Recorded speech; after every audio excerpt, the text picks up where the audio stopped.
మహిళల కోసం central bank of India ఇప్పుడు మీకు అందిస్తోంది గృహ రుణం అతి తక్కువ వడ్డీ రేట్లకే ప్రత్యేక సెంటు గృహలక్ష్మి. పూర్తి వివరాలకు వెంటనే సంప్రదించండి 18003030.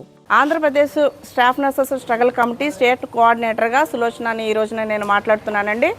ఏదైతే గత 4 రోజులుగా 115 జీవోని అనేది ప్రభుత్వం లేదంటే అధికారులు తీసుకొచ్చారో ఆ యొక్క 115 జీవోని వెంటనే రద్దు చేయాలని, ఇప్పటికే అనేక సంవత్సరాలు ఇంచుమించు 15 సంవత్సరాల పైనుంచి కూడా కాంట్రాక్ట్ ఎన్హెచ్ఎం విధులలో మేము స్టాఫ్ నర్సెస్గా పనిచేస్తున్న వాళ్ళందరినీ కూడా వెంటనే మమ్మల్ని అందరినీ కూడా రెగ్యులర్ చేయాలని చెప్పేసి మేము ప్రభుత్వాన్ని డిమాండ్ చేస్తున్నాము.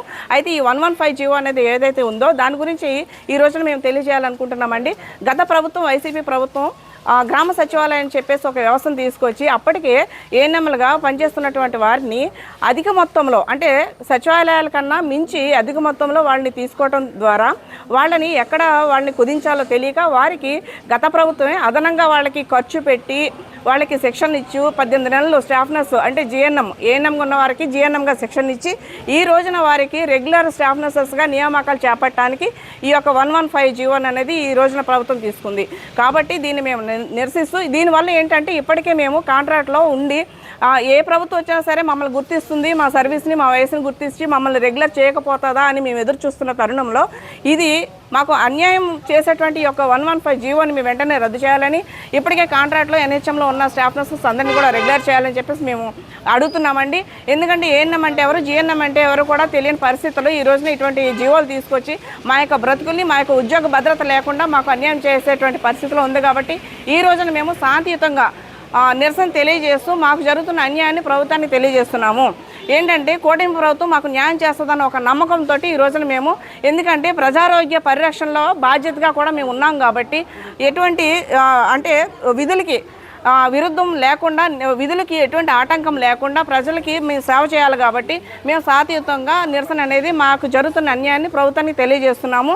రానున్న రోజుల్లో ప్రభుత్వం కనుక దీని మీద మరి చర్య తీసుకుని పరిష్కారం చేయకపోతే కనుక మేమందరం కూడా ఎమర్జెన్సీ డిపార్ట్మెంట్లో ఉన్నటువంటి వాళ్ళందరూ కూడా బయటకు వచ్చి రేపొద్దున ప్రభుత్వాన్ని మేము విన్నవించుకునే కార్యక్రమం చేపడతాం. కాబట్టి దీన్ని కూటమి ప్రభుత్వం ఆలోచించి మాకు న్యాయం చేయాలని, దీనికి ఒక కమిటీ అనేది వేయాలని చెప్పేసి ఈ రోజున ఎవరైతే ఉన్నారో ముఖ్యమంత్రి వర్యులు నారా చంద్రబాబు నాయుడు గారు, అలాగే డిప్యూటీ సీఎంగా ఉన్నటువంటి పవన్ కళ్యాణ్ గారు, అలాగే నారా లోకేష్ గారు, అదేవిధంగా మంత్రివర్యులు ఎవరైతే ఉన్నారో వైద్య ఆరోగ్య శాఖలో మంత్రివర్యులు వీళ్ళందరూ కూడా దీని మీద ఒకసారి నివేదిక తీసుకుని ఒక కమిటీ అనేది ఏర్పాటు చేసి వీళ్ళు ఎందుకు ఈ రోజున ఆందోళన చేస్తున్నారు ఏంటనేది మరి, ఎందుకంటే గత ప్రభుత్వంలో ఉన్నటువంటి అనేకమైనటువంటి ప్రజలకు నష్టం కలిగించే ఆంధ్రప్రదేశ్ ప్రజలకి నష్టం కలిగించేటువంటి ఏవైతే చర్యలు ఉన్నాయో, జీవోలు ఉన్నాయో వాటినన్నిటిని కూడా ఈ రోజున కూటమి ప్రభుత్వం వాటినన్నిటిని ప్రక్షాళన చేసి ప్రజలకి మేలు కలిగే విధంగా ఈ రోజున పరిష్కారం తీసుకువెళ్తున్నారు.